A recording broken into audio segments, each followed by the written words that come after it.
반갑습니다. 오늘 말씀을 통해서 또 저와 여러분에게 또 하나님께서 귀한 깨달음과 변화를 일으켜 주실 수 있기를 바랍니다. 오늘 사도의 역할이라는 제목으로 말씀 나누겠는데요. 오늘 굉장히 중요한 말씀 많습니다. 마가복음 11장 1절에서 10절 말씀을 잘 들여다보면 이 마태복음, 마가복음, 누가복음의 본문은 같지만 이 차이들이 있어요. 차이들이 여러 곳에서 이제 발견을 할 수 있는데 그 차이에 따라서 하나님이 우리에게 주시는 영적인 메시지는 조금씩 이제 달라지게 됩니다. 첫 번째로 이제 요 말씀을 쭉 보면서 처음 이제 그 차이가 어디에서 나타나냐면 마가복음에서 오늘 본문 말씀에서는 어디에 이르렀다고 그래요? 벳바게와 베다니에 이르렀다고 해요. 누가복음에서도 벳바게와 베다니에 이르렀다고 얘기합니다. 근데 마태복음에서는 벳바게에 이르렀다고 얘기해요. 그러니까 이게 영적인 해석을 그래서 이게 잘 우리가 해야 되는데 왜 그러면 마태복음에서는 벳바게에 이르렀다고 하고 마가복음에서는 벳바게와 베다니까지 이걸 포함을 하고 있는가? 복음서는 기록한 그 대상이 조금씩 다르다고 얘기해요. 마태복음은 어떤 사람들을 대상으로 했는지 아세요? 맞아요. 마태복음은 그 대상이 유대인들을 위해서 기록하는 책이라고 얘기를 합니다. 그럼 마가복음은요? 죄인 된 자들, 그리고 이방인들을 대상으로 해요. 그래서 그런 이유들을 여러 곳에서 이제 찾을 수가 있는데, 이제 대표적으로 여기 마태복음 10장 5절 6절, 마태복음 10장 5절 6절 나와 있죠. 한번 읽어보겠습니다. 시작. 이 12를 내보내시며 명하여 이르시되 이방인의 길로도 가지 말고 사마리아 인의 고을에도 들어가지 말고 오히려 이스라엘 집에 잃어버린 양에게로 가라. 이스라엘 집에 잃어버린 양에게로 가라. 요 말씀을 한 곳은요, 마태복음이 유일합니다. 그러니까 이 말씀을 통해서 이 대상은 유대인들에게만 쓴 책이야, 이렇게 얘기할 수 있는데 그런 것과도 이제 맥락을 같이 해요. 그 이유를 이제 우리가 찾아볼 텐데, 이 벳바게라는 지명의 이름의 뜻은 덜 익은 무화과의 집이라는 뜻입니다.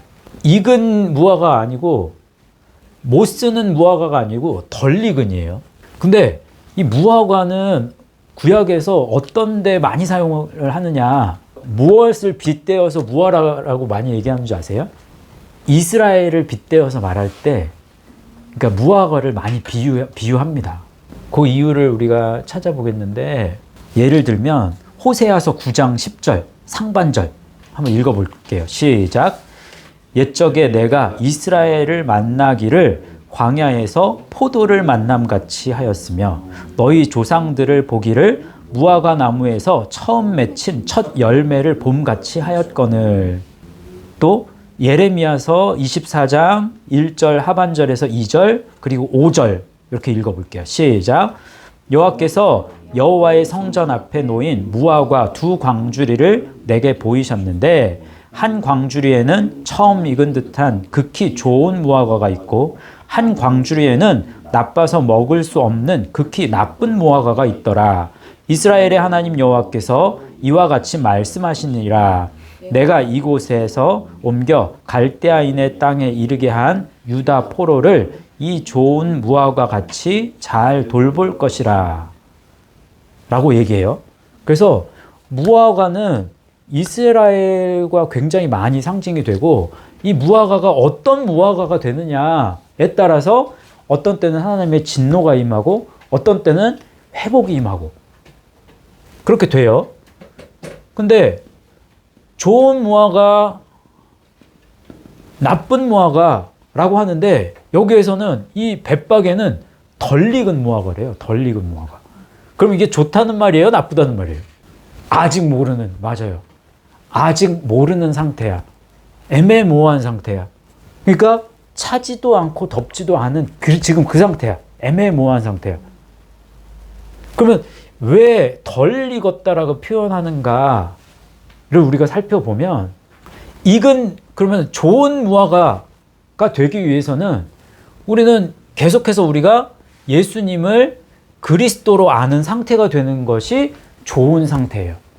예수님을 그리스도로 알아서 열심히 그 길을 따라가는 것은 좋은 상태야.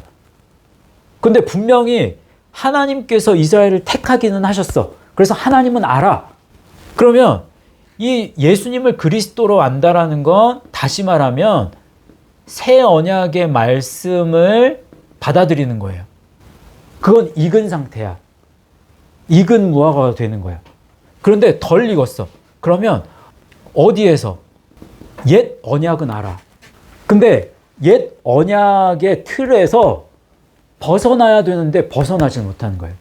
옛 언약의 틀을 깨버려야 새 언약으로 가는데 근데 이 틀을 깨지 못해. 이 안에서 지금 남아있다고.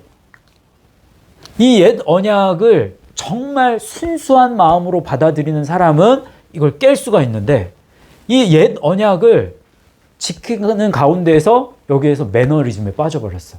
뭔가 그 하나님이 말씀하신 그 언약의 의미를 퇴색시켜버렸어. 그래서 겉모습만 그럴듯해. 그래서 이걸 깰 수가 없는 거예요. 그런 사람들은. 그러니까 덜 익었다고 얘기하는 거야. 그래서 마태복음에서는 벳박에만 나와요. 벳박에 이르렀다. 이 베다니는 상관하지 않아. 왜요? 베다니 무슨 뜻인데? 상관하지 않는다는 말이 지금 이제 처음에 제가 시작을 잘못했네.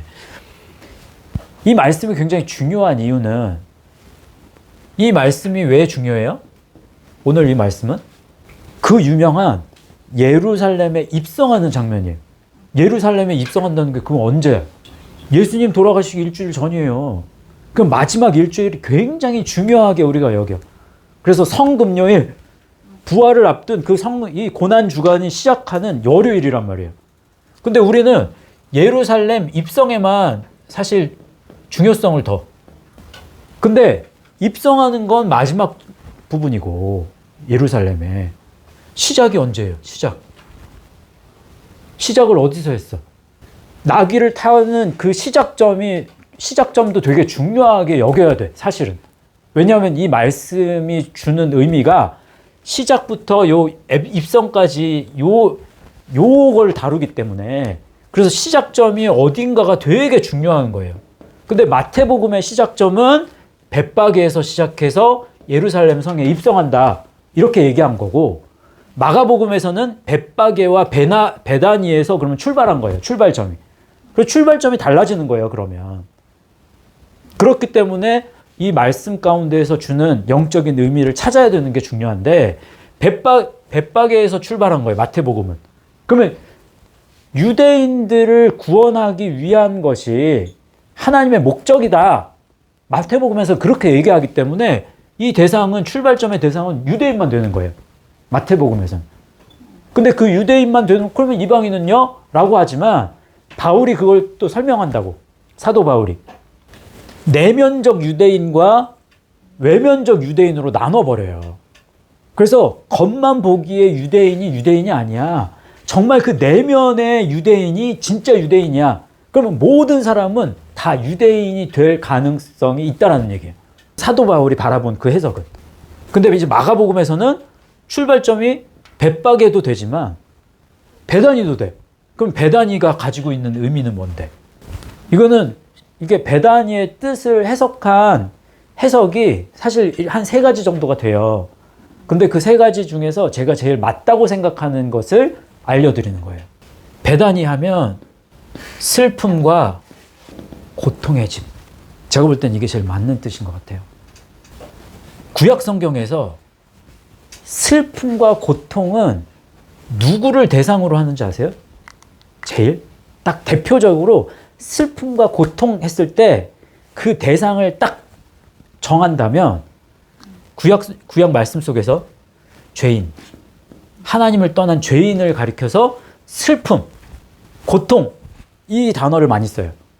그리고 또 하나 많이 쓰는 단어는 이방인을 가리킬 때 슬픔이라는 단어와 고통이라는 단어가 딸려오게 됩니다.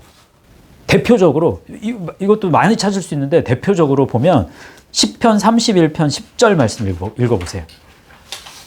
시작. 내 일생을 슬픔으로 보내며 나의 연수를 탄식으로 보내며 내 기력이 나의 죄악 때문에 약하여지며 나의 뼈가 쇠하도소이다 라고 되어 있죠. 그러니까 죄악 가운데 머무른 그런 삶이 얼마나 슬픔 가운데 있는가를 이야기하죠. 이사야서 9장 1절 말씀 시작. 전에 고통받던 자들에게는 흑암이 없으리로다. 옛적에는 여호와께서 스불론 땅과 납달리 땅이 멸시를 당하게 하셨더니 후에는 해변길과 요단 저쪽 이방의 갈릴리를 영화롭게 하셨느니라. 그러니까 스불론, 납달리 다 이방 지역이란 말이에요. 저 위쪽, 이스라엘 저 위쪽 지역이에요. 스불론, 납달리. 근데 거기가 고통받던 자들, 고통이 거기에 임하는 곳이었는데 하나님이 임하시니까, 하나님이 은혜를 주시니까 그것 또한 영화롭게 한다. 이런 말이에요. 찾으면 되게 많습니다. 이런 의미가. 그렇다면 베다니에서 출발하셨다. 이 말은 유대인들을 위해서 출발하신 거예요. 또 이방인과 죄인들을 위해서 내가 이 길을 걸어가는 거야 라고 얘기하는 겁니다.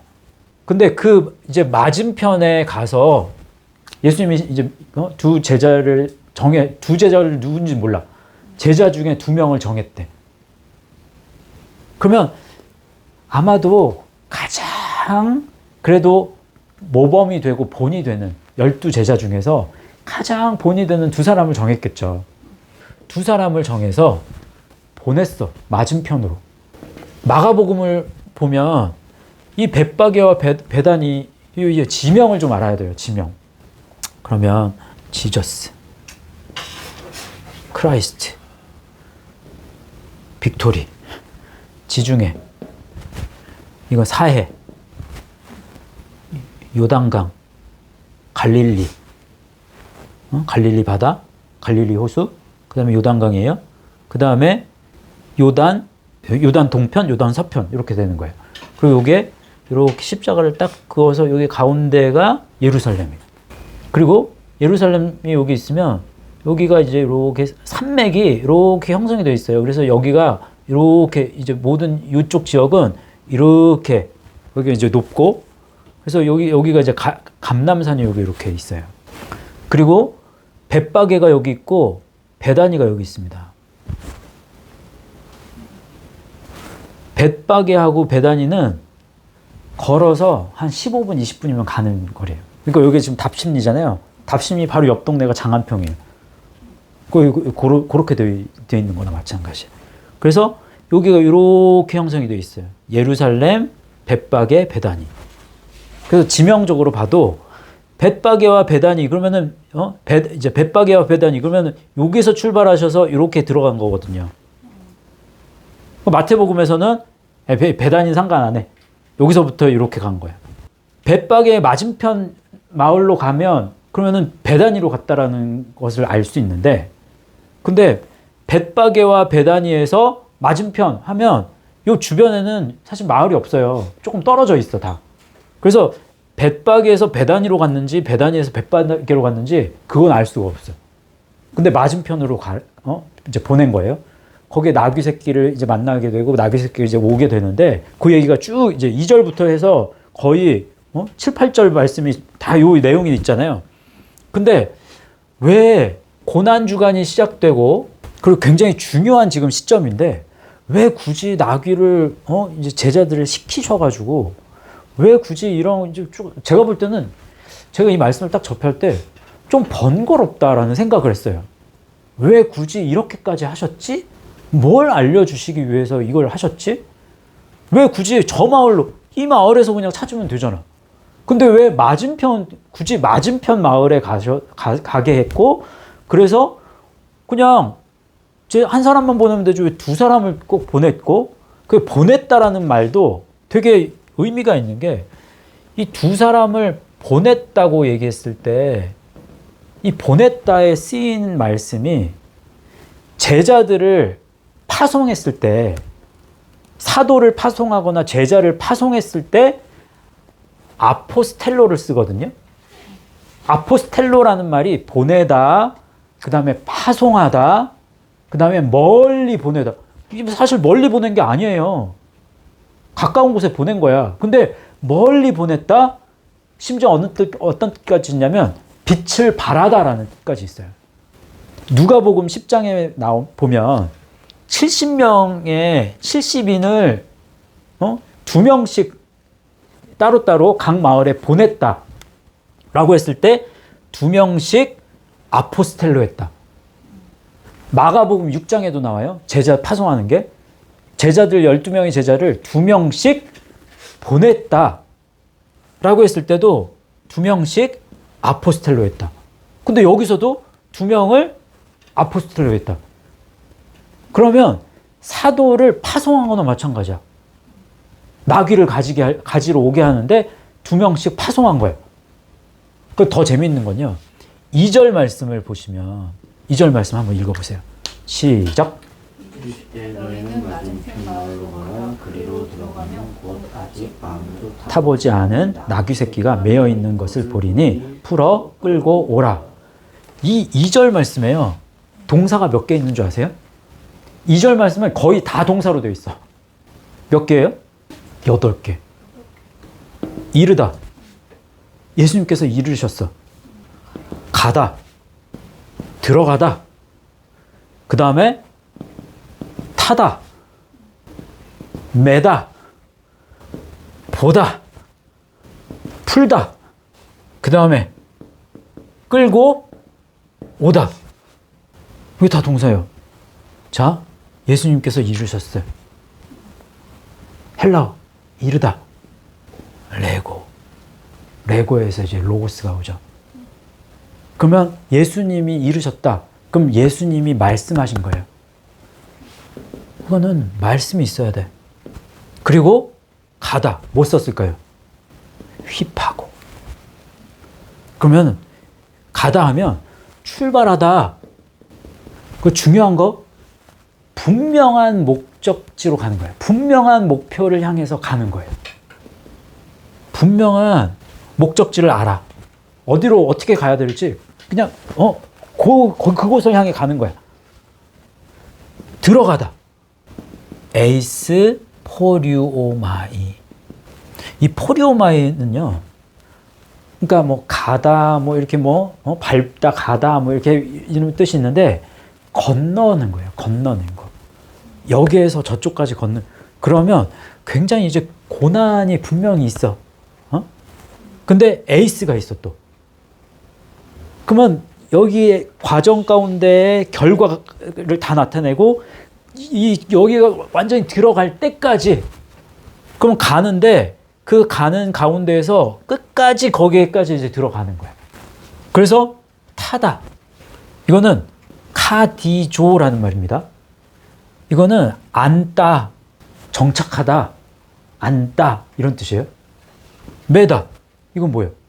이건 그쵸. 대오, 묶다, 매다, 감다 뭐 이런 뜻이죠. 또 보다. 이건 뭘까요? 보다의 뜻은 여러 가지지만 여기에서는 그러면 찾다, 보다 이런 말이에요.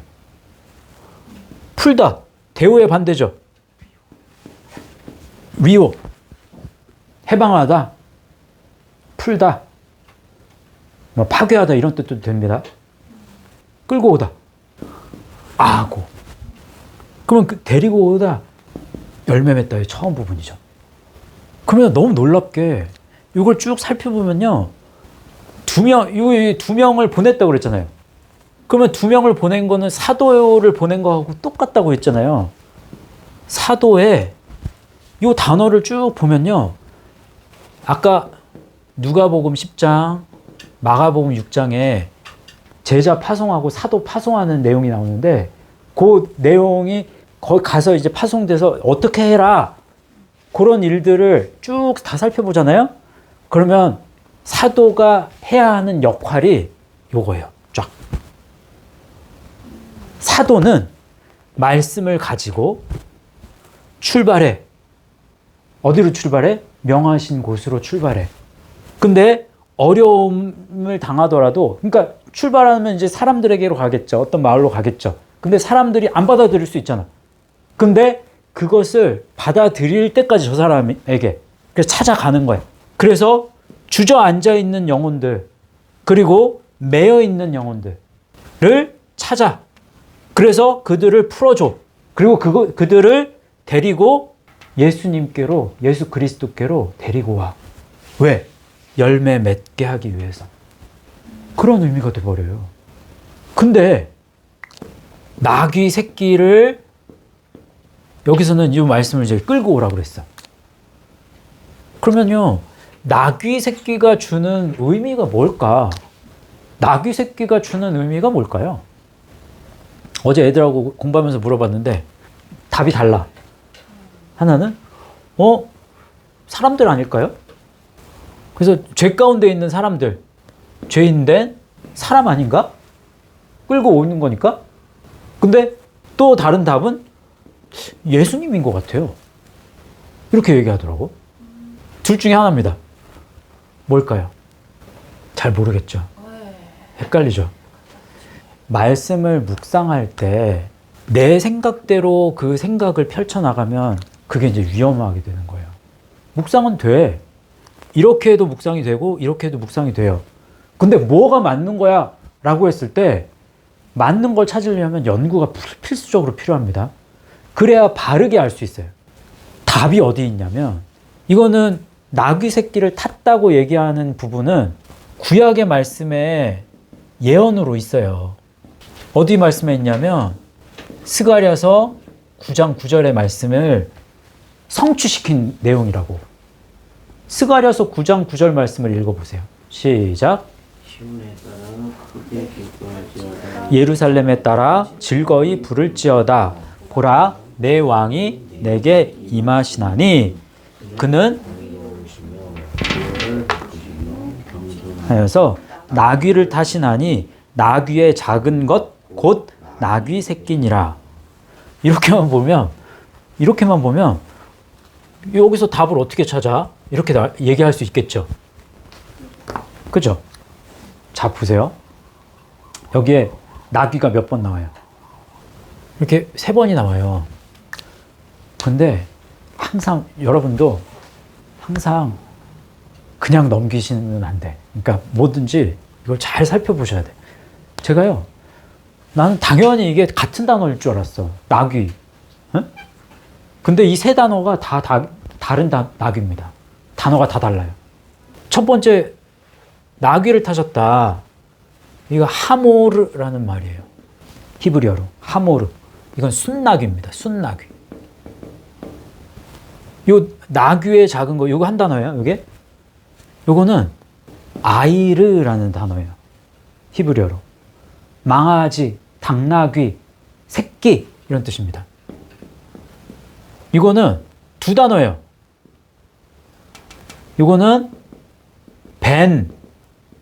벤이라는 거는 새끼, 아들, 자식. 그리고 요 나귀는 아톤이라는 말이에요. 아톤. 이거는 암나귀예요. 암나귀. 놀라운 건요, 항상 그 어원을 찾아 들어가는 거 굉장히 중요하게 다루잖아요, 우리가. 그쵸? 이 어원이 있거든. 하모르의 어원은 하마르라는 말이에요. 하마르. 하마르라는 뜻이 괴롭히다, 끌어오르다. 그러니까 뭔가 막 이 괴롭힘 때문에 뭔가 올라와. 그래서 빨갛게 달아오르다, 붉다, 바르다. 여기까지 가요. 이걸 가지고 쭉 생각을 해보니까 뭐가 떠오르냐면요, 붉다, 붉은 것을 발라. 괴롭힘을 당해서 붉은 것이 나왔어? 그래서 붉은 걸 발라. 예수 그리스도가 고난 당하시고 피 흘리셔서 그 피가 발라지는 거. 고통 가운데 십자가에서 피 흘려 돌아가신 예수 그리스도를 떠올리게 돼요. 이 아이르라는 이 새끼나귀, 이 아이르는 어디서 온 말이냐면 우르에서 온 말이에요. 우르. 우르는요, 휘졌다, 일어나다, 들어올리다, 일어나다, 부활이죠. 리프트 업, 승천하다. 휘졌다, 그러면 죽음에서 일어났어. 죽음을 이겼어. 죽음을 이기시고 부활하고 승천하신 그리스도를 상징하는 거예요. 그리고 이 아톤이라는 말은 어디서 온 말이냐면, 아톤은 에탄이라는 말에서 와요. 이 에탄이라는 말은 영원한, 힘세고 강한 우두머리라는 뜻입니다. 근데 여기 벤이 있잖아요. 그러면 힘세고 강한 자의 아들이라는 뜻이에요. 뭐예요? 지존자의 아들로서, 이 암낙이라는 의미가 있잖아요. 이게 원래 암낙이잖아요. 그래서 제가 이거는 묵상하면서 지존자의 아들로서 사람의 몸을 입고 세상에 내려오신 그리스도, 인자라고 얘기하잖아요. 원래는 지존자의 아들이야. 아들 되신 그리스도. 그런데 그 그리스도가 사람의 몸을 입고 오셨어. 여전히 지존자의 아들이지만, 그렇지만 겉모습은 굉장히 나약해 보이는. 이것을 어떤 말씀, 이 지금 읽은 말씀에서요, 다 얘기해 줍니다. 그는 뭐라고 그래요? 그는 공의로우시다고 그랬죠. 이게 공의예요. 하나님의 공의, 예수 그리스도의 정의는 뭐냐? 하나님의 공의 때문에 굳이 예수님이 죽으신 거야. 예수님이 피 흘려 죽으신 거는 하나님의 공의로 인해서 죽으신 거예요. 죄의 값을 받아야 되는 거잖아요. 이게 공의예요. 구원을 베풀었다. 그러면 죽으신 게 구원을 베푼 게 아니에요. 그거는 과정 가운데 있는 거고, 구원을 베풀었다는 건 정확하게 말하면 죽음에서 이기시고 부활하시고 승천하신 것이, 그게 구원을 베푼 거예요. 그리고 뭐래요? 겸손하셨다고 그랬죠. 겸손하여서. 겸손하여서가 뜻하는 게 요겁니다. 지존자의 아들이세요. 근데 그 지존자의 아들이 굳이 사람의 몸을 입고 세상에 내려오신 것이 겸손이야. 그것만큼 겸손이라는 이 하나님, 이 그리스도의 겸손을 할 수 있는 가장 최고의 표현은 그거야. 난 이게 너무 맞아 떨어지는 거예요, 이게. 제가 이 말씀 보면서 굉장히 그냥, 그러니까 이거 전에는 그냥 모호하게 예수님이 우리를 위해서 구원하셨어. 그럼 그 구원이, 그럼 죽으신 것이 구원인지, 뭐가 구원인지 정확하게 모르겠어. 그냥 두리뭉실하게는 알았죠. 근데 정말 정확하게 알진 못했는데 정확하게 알겠더라고. 뭘 말씀하시는지를 알겠어. 그러면 잘 보세요. 이게 그리스도를 나타낸다면 사도들에게 역할을 주시면서 너희들 이 역할을 해야 돼. 근데 이것을 하기 위해서는 니네가 나귀와 함께 해야 돼. 이 그리스도와 너희들이 항상 함께 할 때 사도의 역할을 감당할 수 있는 거야. 라고 얘기하는 거예요. 여기 원래 제가 시간이 좀 더 많이 있으면 3절 말씀에 요 쓰시는 거, 쓰시다, 즉시라는 단어도 굉장히 중요한 단어예요. 근데 여기까지 하면 너무 이게 복잡해져가지고 이건 제가 뺐습니다. 쓰시겠다 하라. 쓰시겠다. 크레이아스입니다. 크리스토스에서 온 말이에요. 크라우에서 파생된 말이 크레이아입니다. 크레이아. 굉장히 중요한 단어죠. 마가복음에서 특히 중요한 단어 즉시라는 말이에요. 유디스라는 말. 이것도 굉장히 중요한 단어입니다. 곧, 즉시, 곧장, 곧바로 이 두 단어도 굉장히 중요해요. 사도의 역할에서 중요하게 다루어질 수 있는 단어지만 오늘은 안 하겠습니다. 그런데 자, 한번 생각해 보세요. 그러면 좀 이제 생각을 해봐야 되는데 사도들이요. 그럼 제자들이 이걸 예수님은 지금 십자가에 이제 돌아가시기 얼마 일주일 남았어. 일주일을 남기고 제자들한테 정말 중요한 가치가 뭔지 정말 중요한 레슨을 해주시기 위해서 이 레슨을 시키신 거야. 12명의 제자들 모두에게 이걸 하고 싶지만 10명의 제자들은 그걸 보는 것으로 이걸 기억하게 하신 거고 그 중에서도 2명에게는 이것을 직접적으로 경험하게끔. 근데 이 깊은 뜻을 이해하지 못했어. 그들은. 근데 계속 이 뜻을 이해하지 못했느냐? 그렇진 않을 거예요. 분명히 이 안에 담겨 있는 예수님의 이 마음을 깨달은 시점이 있었을 거란 말이에요. 그때가 언제였을까요? 예수님이 십자가에 돌아가시기 전후. 후겠죠, 분명히. 그러면은 예수님이 승천하기 전후. 제가 볼 때도 후예요. 그 이후에.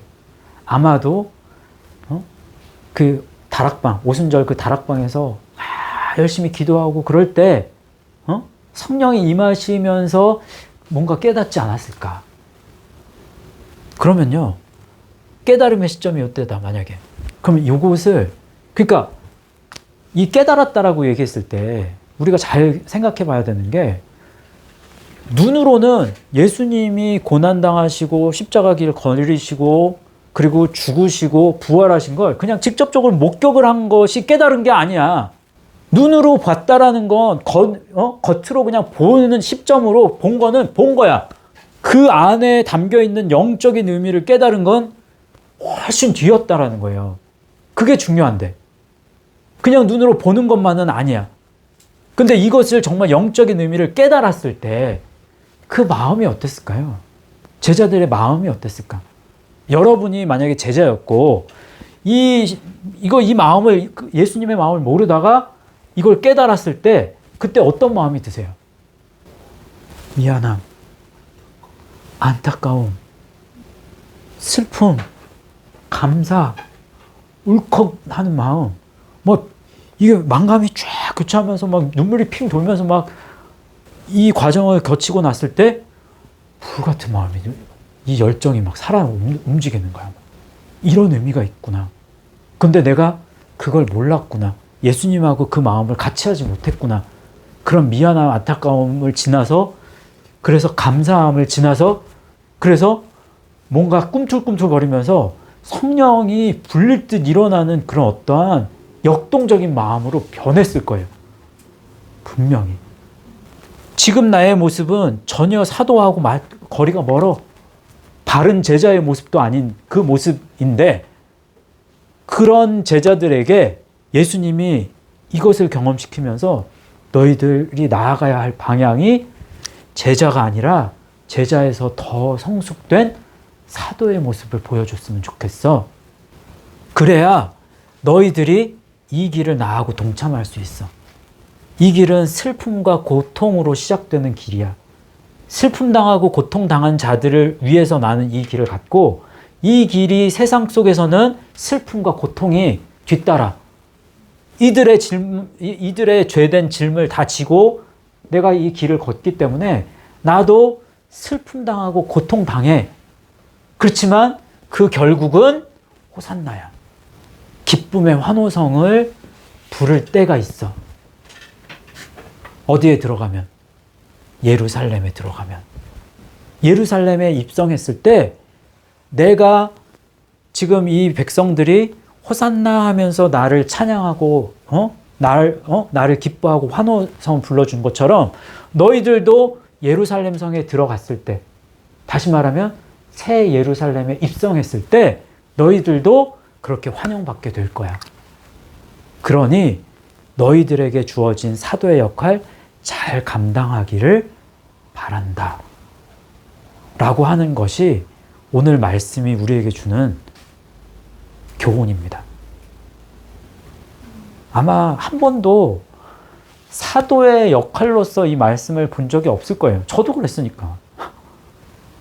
예루살렘의 입성이 시작점인 줄 알았어요.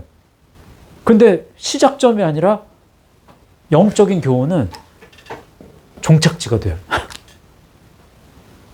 그리고 출발지는 벳바게와 베다니가 됩니다.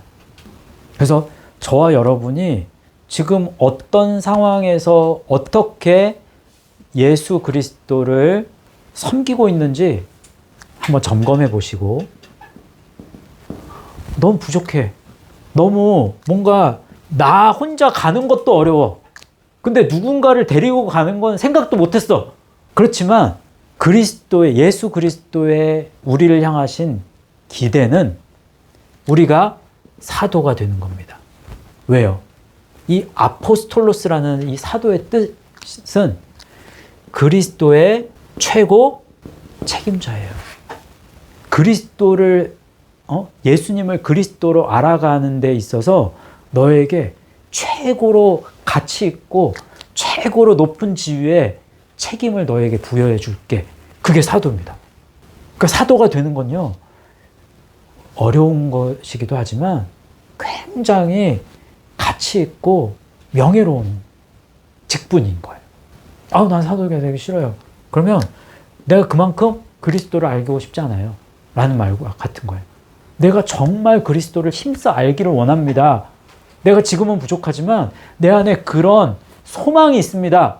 라고 하는 건 내가 사도가 되기를 원합니다. 다시 말하면 복음의 대사라는 뜻도 있어요. 내가 복음의 대사로 서기를 원합니다. 그렇게 내 삶을 드리기를 원합니다. 라는 마음인 거예요. 그럼 이제 그거부터 점검하셔야죠. 나는 사도가 되고 싶어 하는가? 사도라는 그 단어에 대해서 내가 정말 사도가 되고자 하는 소망이 있는가? 그거부터 점검해 보시고, 없다면 그러면은 여기에 소망을 품을 수 있도록 기도하셔야 되고, 만약에 있다면 주님, 내가 사도가 되기 위해서 필요한 조건들을 갖추는 사람 되기를 원합니다. 어떤 방식으로? 이렇게. 자, 우리 같이 주신 말씀 가지고 기도하고 제가 마무리 기도하고 마치도록 하겠습니다. 같이 기도합니다. 하나님 감사합니다. 오늘 말씀을 통해서 예수 그리스도를 조금 더 알게 하시고, 또 예수님의 마음이 어떠하셨는지를 조금 더 분명히 깨달을 수 있도록 인도하여 주신 것 감사합니다. 예수님의 마음을 알수록 저희들 더 그리스도께로 가까이 나아가는데 힘쓰는, 또 그러한 열정을 품고 더 합당한 모습의 삶을 살아드릴 수 있는 우리 예수 말씀 교회에 속한 모든 성도들 되게 하여 주시기를 원합니다.